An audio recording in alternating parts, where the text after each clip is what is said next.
Welcome in, everybody, to another edition of ClearPath Retirement Radio. I am your host, Stewart Smith, and I'm here with Mitch Davies as usual. Good morning, everybody. And today we have a special guest in studio with us, and we're very excited to have her here. Miss Lynn Baird from Oasis Senior Advisors is joining us today. Welcome in, Lynn. Thank you. Thanks for having me. Absolutely, absolutely. Well, today we're going to have an interesting discussion and just talk about, senior care and talk about Oasis specifically and kind of what they do and what Lynn does and, get real clear on this stuff, because I know that Mitch and I, over the years of working with seniors and doing the retirement planning side of things, we often get a lot of questions when it comes to, people get to a certain point in life and they start to need, higher levels of care, or they're interested in an independent senior living community, and they just don't know really where to start and, how all that stuff works, right? So in comes Oasis Senior Advisors and someone like Lynn here, and they are the experts. Lynn, you've been doing this for 30 years, so I'm assuming you've learned a few things about it. And can you just share a little bit with the audience, just, tell us a little bit about Oasis and kind of how you work and what you're all about. Sure. Oasis is basically, the best way to explain it is I'm a real estate agent for the senior living communities. I'm an advocate for the families. I help to sort through all the things that you don't know until you have to know it. I try to walk alongside them during the process for tours and consultations and find out what's really important to them in this next step. Yeah, and that's important stuff. I tell you, I was recently down in Columbia with some comrades of yours down in the Oasis down there, and with a client, and I had. At one point, the client was really confused and really wanted to, start looking at places and start getting the information and trying to learn about, what the next phase of her life could look like, as both of her daughters were kind of calling me and saying, Mom needs some help, and we're kind of worried about her being out there and living alone, and we're worried about, what may happen to her. And so she's been working with Oasis, and she's been looking at places, and she's been extremely pleased with you guys and how you handle things. And I was just recently down, we had been having a conversation, and she said, Stewart, I'd like, when I narrow it down to a few places, I'd like you to come down and kind of visit with me and just kind of be there. And I'd promised her I would. Mm-hmm. I had made that promise that I would do that. So I kept my promise, and I went down and visited. And, honestly, Lynn, it was a little eye-opening for me, because I just don't think these places are kind of what people expect anymore. And, I was really pleasantly surprised, and I know I left, one of the facilities down there, and I was kind of thinking to myself, Not such a bad deal. not a bad deal. I mean, you get one good meal a day, I think it was, and you're on your own for the other ones, but you get all kinds of fun activities. The place was nice. I mean, it was really nice. The facilities were nice. The people were extremely nice, and, no cooking, no cleaning, no, I don't know. I mean, it sounds pretty good to me.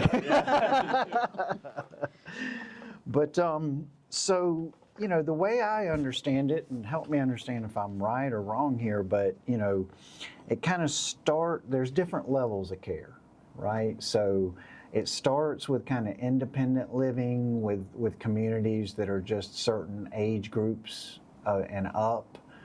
And then maybe it goes to assisted living at that point, when you need a little more help and you can't quite do the things that you need to get done. And then I guess there's higher levels of care, skilled nursing care and like memory care type units and stuff like that. Does that sound about right? That sounds about right. So independence, usually when you want that maintenance-free living, you want someone cooking your meals for you and not having to worry about housekeeping and those things as you get older. Assisted living is more when you actually need assistance with your activities of daily living, like bathing, dressing, medication management, just a little more of a struggle day to day and need help with that. Memory care is the same as assisted living, it's just more dementia specific. Those folks are trained to deal with the redirecting and special needs of someone through the stages of dementia.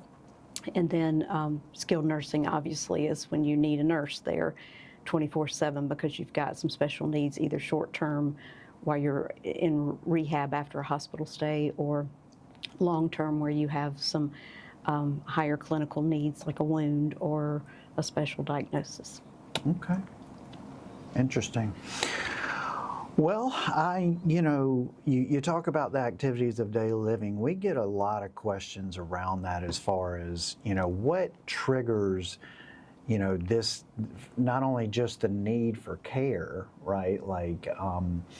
But a lot of times those ADLs or activities of daily living are what trigger benefits on some sort of insurance or any kind of real mechanism that you have in place to kind of help to cover the cost on that. And we're pretty intimately familiar with that. A lot of times clients will say, well, how does this work? Like if I have this insurance or I have this kind of hybrid product, maybe life insurance with long-term care benefits or an annuity with long-term care benefits built into it, like what triggers that benefit? And like you say, a lot of times 2 of those 6 activities of daily living have to be interrupted for that to go into effect. And the way I understand it is that basically just like a primary care physician has to sign off saying that that's the case. Yes, you're right. Most of those policies say that you need assistance with 2 activities of daily living, or you have cognitive issues that make it unsafe for you to be in the home alone. Okay, like I can't remember to take my medications correctly. Exactly. And that kind of stuff. Yes. Okay. Well, let's talk numbers for a minute. I know that we get updated on this fairly frequently, but when it comes to, independent living, let's start there. What is a good rough number for kind of what that could cost us on a monthly basis? Independent living is probably the one that's the hardest to pin down because there are so many variances. We have some independent living apartments in the Greenville area where you can get a small studio for about $2,500 a month, and that includes all 3 meals a day, all your utilities, the activities, and transportation. So that's a really good value for some folks that are needing somebody to be close by. They also have the call lights, so there's somebody there that could assist you in calling 911 if you needed. There's not going to be care that's immediately available. But it can go all the way up to a buy-in type situation where you're buying the home at a large amount, and then you're paying, on top of that, you're paying a monthly fee to a continuing care retirement community. That's interesting. I tell you, it's, I've been surprised by kind of all of the different variations of this and how this works. And I think, it gets very confusing for folks, and that's why, a senior advisor like yourself is so critical to this process to help, because, someone can just come to you and say, here's what my finances look like, here's what I have to spend, and you can start narrowing the field and kind of, getting them zoned right in on the things that would work for them. And, I think that there's huge value and being able to do that for folks. I know that, we get a lot of questions and we get asked a lot of things, and, I just, it's gotten to a point where, I'm just like, hey, you're going to have to call Lynn on this. Like we understand things up to a certain extent, but it kind of leaves off there, and we, that's where these, it's just so critical, because again, like you say, there's 15 different, variances of how to pay for this stuff. I mean, whether it's you're a big buy-in and then a monthly fee, or whether it's just a monthly fee, or whether what are we looking at as far as like waiting list, and is that an issue for folks at this point? It's beginning to be in Greenville. We have a lot of people, as you know, coming to retire in this area, and some of the more sought-after communities can have a wait list. Most of them are very relaxed in what they call a wait list, so it might be somebody that thinks that eventually I might need this, but I'm not ready today, I'm not ready next month. So they'll put them on that list, give them a call when something comes available, and they're like, no, skip over, go to the next person. So it may be 20 people long, but in reality, only 5 of them are ready to move. Gotcha. Well, listen, guys, we are going to continue our discussion in the next segment. Y'all stick with us. We'll be right back with Lynn Baird. Welcome back in to ClearPath Retirement Radio. I am Stewart Smith. Mitch Davies is with me as usual, and today we have a special guest, Lynn Baird with Oasis Senior Advisors, and we really appreciate you coming in and hanging with us today, Lynn. Thank you. This is a very important topic that we are discussing today. So we are talking about, what do you do when you get to the point in your life and in your retirement where maybe you're not making the best decisions, maybe it's time to take some of the workload off of you, maybe it's time to get into a situation where you're not having to spend all your days cooking and cleaning and taking care of a house, and you just kind of want to transition into a little bit easier situation where, some of those things can be taken off of you and handled for you.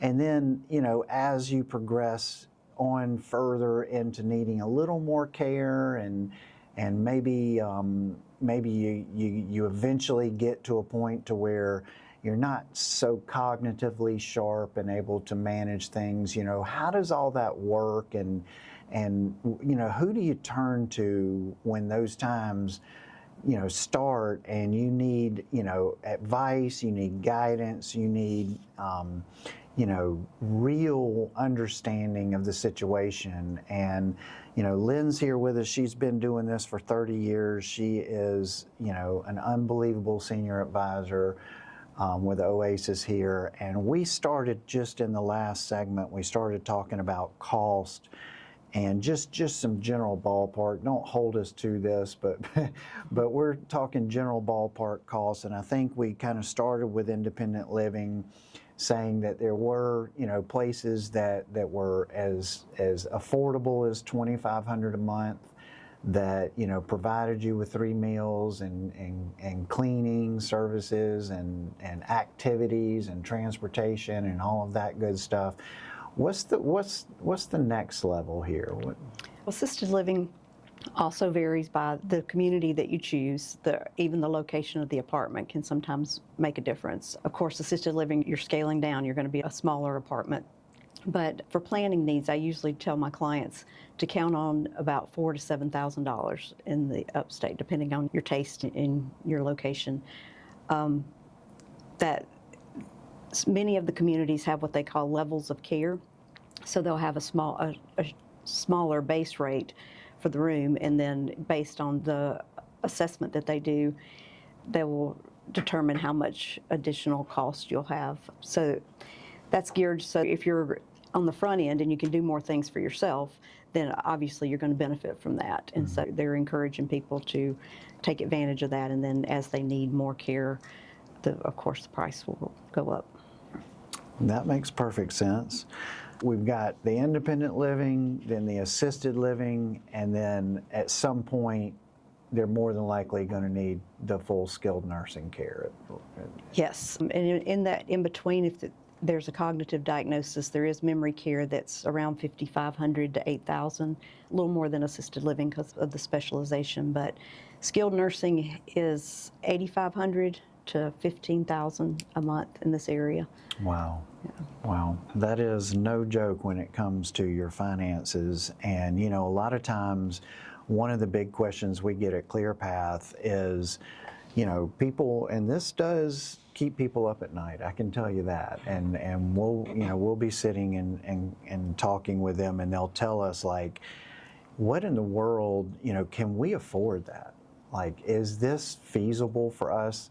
Or do we need to potentially address this, you know, in some other way other than just paying for it dollar for dollar out of our pocket until we deplete our assets? And, you know, that is one of the questions we can answer for you at ClearPath. And we have a whole process that we take clients through where we we model, you know, their income plan based on what their income needs are, what their assets are, what kind of income sources and expenses they have, and we're able to through a very detailed process go ahead and model, what if one of you guys does need this, you know, $12,000 a month skilled nursing care at some point? Is that feasible for you, and can you manage through that financially? And it's an extremely beneficial conversation to be able to have, because a lot of people worry about this and they really, really lose sleep over this. And if we're able to model through it, Mitch, it is just a lot of relief that they feel. Definitely. When it comes to seeing, like, okay, even if the worst hit, we can do this, we can get through this, and we're going to be able to manage through it. The alternative is often the route that a lot of people fear, and that is where they have to kind of maybe spend down their assets to a certain threshold and then have Medicaid step in and foot the bill for them. And that is that is an option that a lot of people are even scares them even more. And when it comes to Medicaid approved facilities, what is your experience with those type of facilities? And, you know, are there lots of beds available for those guys? And Those typically are on a wait list. In South Carolina, unfortunately, there are not very many assisted living communities that accept the Medicaid. It's actually a waiver program that pays for assisted living. When you get to skilled nursing, there are a few more options, but those typically have a wait, and it's going to be a semi-private room almost always, unless you're just waiting on your roommate to show up. yeah, So, yeah. not ideal. Not ideal, obviously. So that just further emphasizes the importance of really looking at this stuff and making sure that, you know, you are as independent as you can be for as long as you can be, and that you control your own destiny when it comes to making these decisions and making these choices. And, you know, we certainly encourage folks to really be thinking ahead here. If it is your plan to spend down assets to a certain threshold and then try to qualify for Medicaid, you need to understand that. You need to understand that, you know, sooner rather than later, and that there are certain 5-year look-back periods with your assets and things of that nature that you need to be aware of. But, you know, I obviously much rather plan for this better, where you can pay for it and you do have better options and nicer facilities to choose from. And, you know, unfortunately, the baby boomers have kind of crowded everybody out and are taking up all the spots. And I was really surprised, because I know that one of the facilities that I looked at recently with my client down in Columbia, They had a 5-year waiting list, Lynn, 5 years. And I'm like, wow, I mean, that just blew me away. We have one locally with a 5-year wait list. I mean, you got to be thinking 5 years ahead to potentially have a spot open up and get into some of these facilities. And so definitely really creates a sense of urgency when it comes to, thinking about this stuff, because most people, let's face it, they just don't think about it until it's too late, right? Yes. Yeah, and so we want to make sure that we're having these conversations.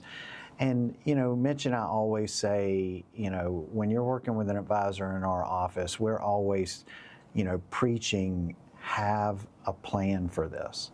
Like, I don't know what your plan is, but you have to have a plan. It doesn't necessarily mean going into a facility, but I can tell you a quick story. I had a client that I was working with years ago, and she came to me and she said, I said, hey, do you have a plan for this? And she said, yeah, we have a plan. And she said, my daughter is a nurse, and she and her husband had built an in-law suite at their house specifically for her when that time came and she started needing help and needing care.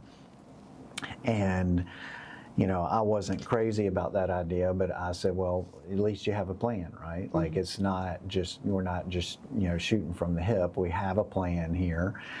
And so it wasn't maybe 18 months after we had that conversation that she actually went ahead and sold her house and moved into the in-law suite with her daughter. And her daughter actually quit work at that time. It was about time for her to retire anyway, but she stopped working and started taking care of her mother full time. And, I remember pulling into my office probably 8 months into that. And the daughter was sitting in my office parking lot in her car when I got there, and she was just bawling her eyes out. And I said, hey, what's going on? What's happening? And she said, Stewart, I didn't really think this through the way I should have.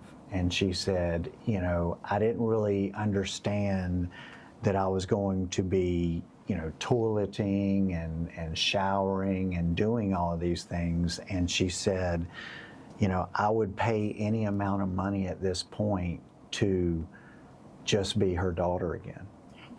And that really impacted me. And things to be thinking through, guys, and things to be really on your radar. And, it's maybe not all it seems to be. We're going to continue this, guys. We will be right back with more of this discussion. Welcome back in, everybody. This is ClearPath Retirement Radio, and it is time for our weekly segment with Mitch Davies here, and he's going to do Mitch's Market Minute. So take it away, Mitch. Thank you, Stewart. We've got, again, Miss Lynn Baird here. We're having a great discussion today. So I'm going to keep this one simple and quick, but we're going to stick to the same idea as always. Just take a couple minutes to talk about, where the markets are at today, and a couple key things that we're watching, a couple things that are affecting retirees, and something you should, keep on your radar and be thinking of. Where we're at today, the markets are holding up well. Again, we had a rough stretch in March where things were really rocky, and things are doing much better now. A couple key headlines that we're watching is inflation. We've been talking about inflation for the last couple of years, and there's really, to keep it simple, there's two kinds of inflation that you'll hear about. There's consumer inflation and producer inflation.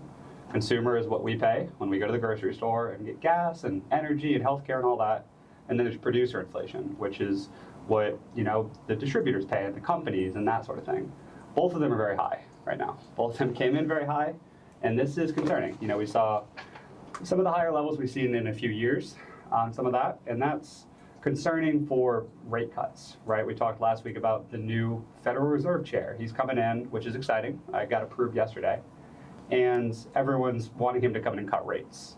But the environment that he's walking into is now, record level inflation, like high markets, and a war going on overseas. So there's three things kind of working against the new administration in the Federal Reserve. So what we're watching now is a really volatile situation still, right? This war is starting to maybe settle down, but then there's a ceasefire and then it's getting held. There's still a lot of uncertainty with that situation.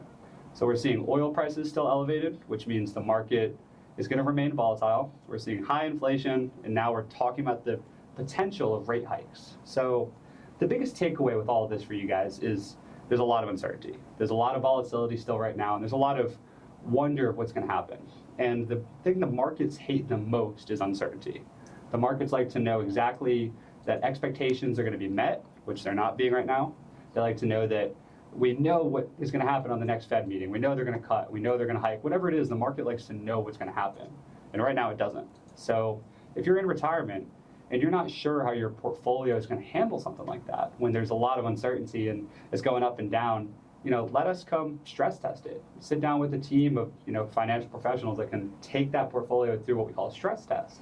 We're going to see how it's going to handle through these types of things. So if you're just riding out index funds or stocks, it can feel hectic during these times. Mm-hmm. So that's the biggest takeaway I've got today is just in times like this, it's really important to understand where your portfolio is and how it's allocated. And we're expecting volatility for the next few months with all this stuff. Yeah, I tell you, the stress test is extremely valuable. I can remember vividly people back in, the 08, 09, we'll call it correction, were, I think the biggest thing I took away from that and the biggest learning, process that I took away from that was the fact that most people went into that scenario in early 2008 and had no idea how much risk they were actually taking in their portfolios. That's right. And I remember them sitting across the table from me, in March of 09 when it was kind of bottoming out.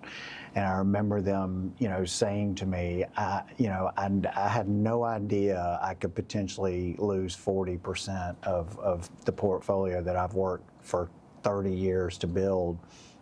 And my advisor never told me or just picked investments for me, and I never understood that there was that level of risk going on. And had I known that, I would have really pushed hard to get things reallocated. And, so when people do come into us and we're able to take that portfolio and put it on the treadmill and hook up the EKG to it, and we're able to really stress test that thing and be able to tell them hey, did you know that you could potentially be losing this kind of money in the next 6 months if the market were to really dip? And they're shocked. They look at us are you crazy? And so we're able to, through our process, we're able to really, take them and smooth that out for them and put them in a situation where they're can stomach the risk much better, because the truth is most people don't need to be taking that kind of risk Right. to achieve the type of income goal that they're looking to achieve. All right, Mitch, thanks for that update. And we're going to return back to our discussion here. So again, Lynn Baird is with us. She is with Oasis Senior Advisors. And, they are the guys that you turn to when you are really, needing help and trying to navigate this world of, independent living, assisted living, nursing home care, memory care, all of these, these things that people are definitely very, very confused about. And these guys are the experts. These guys know intimately every one of these facilities. They know how they work. They know, what the costs involved are, and they understand your needs, and they really get to know you and what's going on with you. And, if people want to get in touch with you, Lynn, and they have questions and they need help, how would they go about doing that? They can just give me a call and we'll start the consultation. A lot of times I love to be able to meet the person that needs the additional care in person, but if not, a phone consultation is fine as well. And I'm local here to the Greenville area. If you call the number, you're going to get me. and we'll just start with a discussion. Tell us that number. 864-640-1099. Great. All right, and you guys have a website or? We do oasisssenioradvisors.com, and then you just put in the location that you're looking for. So it would be Greenville or Upstate South Carolina. Great, great. Okay, well, thanks for that information. Well, you know, the next question I have is, you know, what are the signs that you look for with family members to start to understand, you know, that they might, you know, kind of be in need of you know, more help than they're currently getting just being at home by themselves, or even if they're in independent living and they're starting to need more help than what they're being provided there. What are the signs you look for in those folks? I would think primarily if your loved one has started maybe having more falls. Falls seem to indicate a lot of different things in the senior living world. If they're having trouble managing their medications, you stop by to see them and you realize that the pill box that you're even filling out for them is not, they're not taking the pills as they should, even with that assistance. A lot of times, if you spend enough time in an apartment or in a home and just helping mom or dad with emptying the dishwasher or doing everyday tasks, you'll see that things aren't quite as they should be. It really requires, if it's a cognitive issue, it requires a lot more than just that weekly phone call to mom where she sounds fine and she knows all the right things to say. You've got to spend a little bit of time to know how things are progressing. And luckily, in independent living, if your loved one is already there, a lot of times they will make relationships with other residents and the staff members, and they'll notice things that are going on. So that is helpful in that situation. Awesome. Yeah, I can remember I went to visit my father one time, and I noticed as I pulled into the driveway, I noticed that the back of his car was a little scratched up and had a few little dents in it. And I started looking around and realized that one of the trees in the front yard also had paint on it, and it was a little, Put two and two had together. been bumped a little bit. And I thought, it might be time to start having that conversation with Pops and letting them know, like, hey, I don't know if you should be driving still. Of course, we all know those conversations go so well. Right. I had to pry his car keys away from him like he was, you know, it was like he was a child. And I remember it was just a really, really tough conversation and a tough day for him when that day finally came.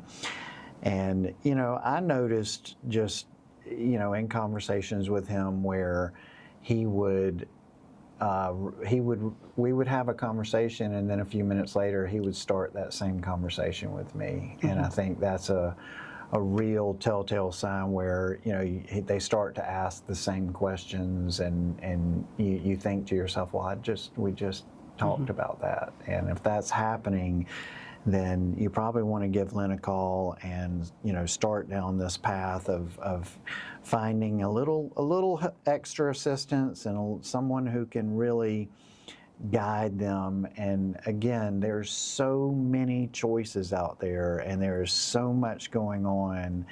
It seems like there's a new facility opening every month, and there's still not enough, right? Like, that's the feeling I get, at least. Yeah, it does.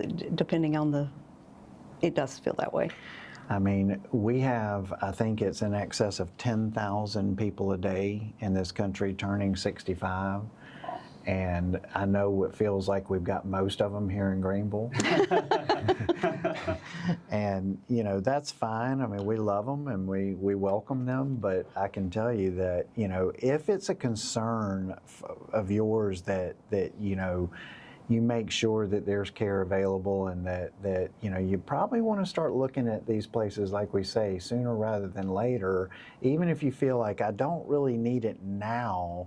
Like we said, there's some of these places with 5-year waiting list, and you know, you might 5 years from now things are going to be dramatically different than they are today. And so just to plant that seed and think about it, because I know that, again, my father being a great example, I know that day that I had the discussion with him of, hey, we need to go ahead and get power of attorney, and you need to sign that over to me, because, again, he was not making very good decisions and was, starting to really make some mistakes that were of concern. I remember him looking at me and saying, I love you, son. I trust you. I'll sign this power of attorney over to you, but you're never going to need this.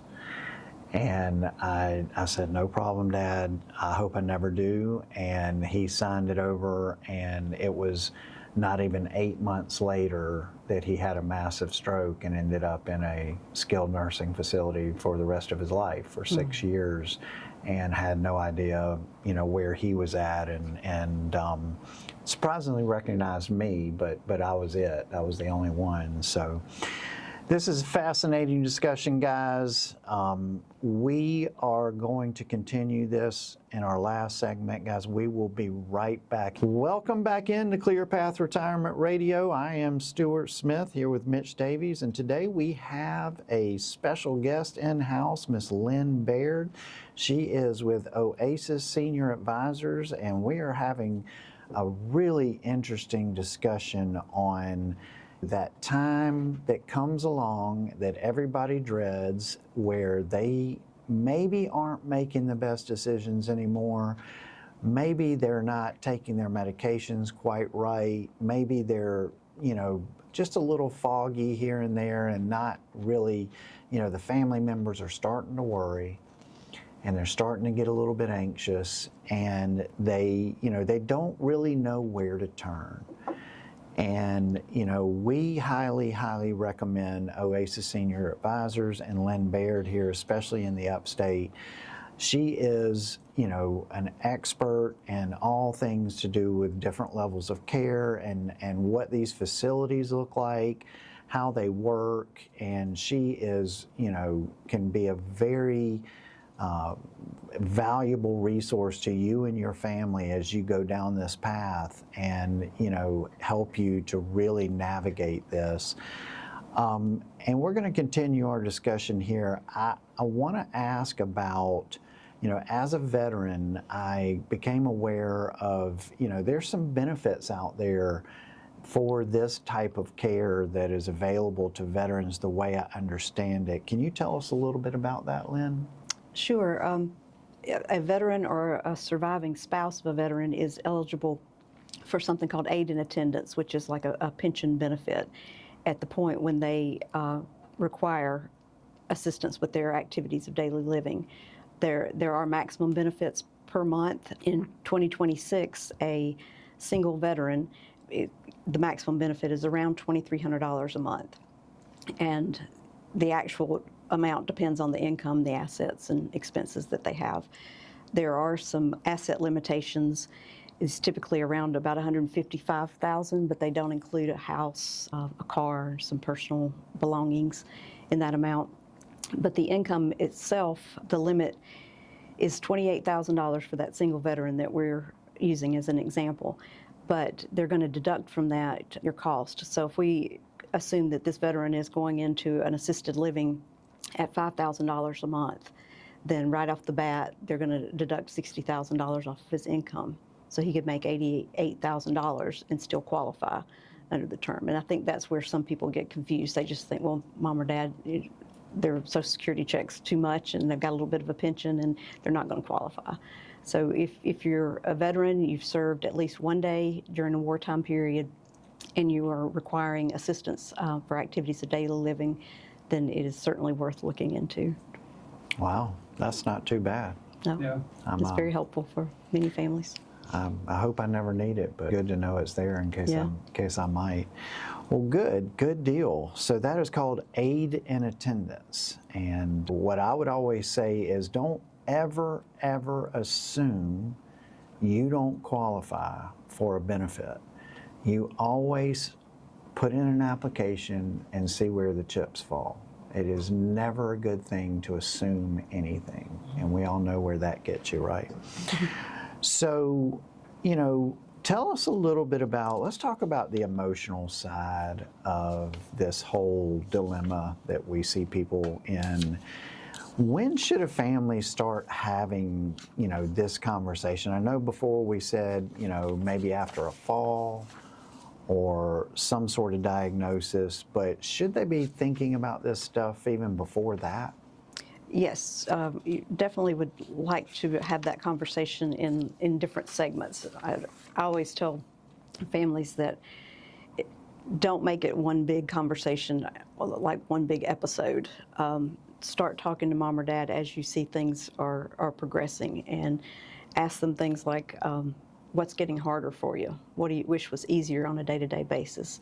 Talk about socialization, talk about all the things that would come along with a move that would be good things, not just, Mom, it's time to move, because that conversation typically doesn't go very well. Right. Yeah, I know that the client that I was with here recently that was looking at facilities, she, at one point when I went down to visit with her, we were all in a conference room and we were having a discussion, and she very politely asked everyone else if they could leave the room, and just her and I could talk numbers. And I was fully expecting to talk numbers at that point, and that's not what we talked. She immediately burst into tears when her daughters left the room, and she said, I just feel like I'm being pushed into doing something I'm not ready to do. And sometimes we have to be a little more than financial advisors to our clients. And so I just said, listen, you're one of the most fiercely independent women I've ever met in my life, and she certainly is. And I said, you have to do this in your time frame and when you're comfortable. But that's very difficult because, she does live in a real rural area on, a bunch of property that she has to take care of and maintain, and she's getting ready to be 80, and it's just so hard to convince someone who has just been doing this for so long as far as taking care of things and maintaining their land and their household and having that independence, that the time has come. So it's a very, very difficult conversation, and it makes perfect sense what you said, to maybe take that in short doses and not try to have just the big talk all at once, right? Like to get them slowly, gradually kind of understanding and processing small bits at a time, as opposed to this, because she certainly did feel like it was just kind of all being crammed out on her at once. And maybe bring in some home care and put some processes in place at home to make sure she's safe until she's ready. Yeah, they tried to do that with her, and she wouldn't let them do anything. Oh, that's different. And it just seems like there's a lot of difficulty around this entire process, and I pray that when that time comes for myself, that I am, I'm okay with just admitting, like, okay, I need help, and I can't do this all on my own anymore. When you tour a community with a family, what are the red flags you've trained yourself to spot that the family might kind of just walk right past? I'm usually looking for, I'm looking at the residents that live there currently more than the surroundings. I'm trying to gauge whether or not they are happy, and they'll tell you if you stop them in the hall. I'm always kind of holding back so that I can talk to a resident or two during a tour, but are they well cared for? And you can spot that pretty quickly. The rooms, what time of day is it as far as activities are concerned? Because there are times of day when there's not going to be much going on, and that's because the residents go back and take a nap, or they have just had lunch and they're through talking to people for a little while, so they're going to revert back to their room. But so I'm really just kind of looking for the atmosphere and how everyone feels about where they are. Also, part of what we do is being in the industry, we know when management changes hands, whether it be the management company or the executive director, and we know that everybody has a different style of how they run a building, and some may not be exactly what that person's looking for. So we're able to say, there have been some changes. That doesn't mean we're not recommending the place, but they get information that they might not otherwise have in trying to make the decision. Wow. Interesting. Interesting. As far as what are the questions that families should be asking when they go on these tours? I think Google helps. They're educated, and we give them a list of questions so that they ask some really good questions, things like staffing ratios. Longevity of the staff is important. We all know that there's a huge amount of turnover. A caregiver in this area could walk off the job today and go have another job tomorrow. That's just the reality of the way things are. But the things that I think are important is the communication piece, because once mom or dad moves in, if you're trying to get answers to something, you want to know who your contact person is. You want to know how you're communicated with if their care needs change, if the price is going up, those type of things. And I like, especially if I get the feeling that they are very interested in a specific place, I want to know that we have that information up front. I also try to manage their expectations, which I think is pretty important, because a tour can go really great in a beautiful community, and they're walking out thinking that they're going to get customer service like they get at Ritz-Carlton, or one-on-one care like they would have in an ICU, and neither one of those is true in any community of this type. So I'm having that parking lot conversation afterwards to say, I know it's a bright, new, shiny penny, but let's talk about reality. That is interesting. Of course, everybody wants just the absolute best care they could possibly get for their loved ones, and I certainly understand that, having been through that with my father, but we also have to be realistic. Right. And reality is sometimes just a little bit different than what our highest hopes and aspirations are for these places. So, and it's hard to pay people enough money to take care of the people that you love. It's hard to really, most of these people do it just out of the love in their hearts, and Right. they're not in it for the money, and I think that's where you get really fortunate and really lucky. Well, guys, listen, this is Lynn. We really appreciate you coming and hanging with us today and having this really important conversation and giving us all this great information. Again, if you are in need of this, please visit Lynn at Oasis Senior Advisors.com and go pull up the Upstate or Greenville, and you'll see her on there. She is our go-to resource on this stuff. And if you need help figuring out how to pay for it, come see us at ClearPathRetirement.com, and we can take a look at that. Until next week, everybody have a happy retirement, and we'll see you next week.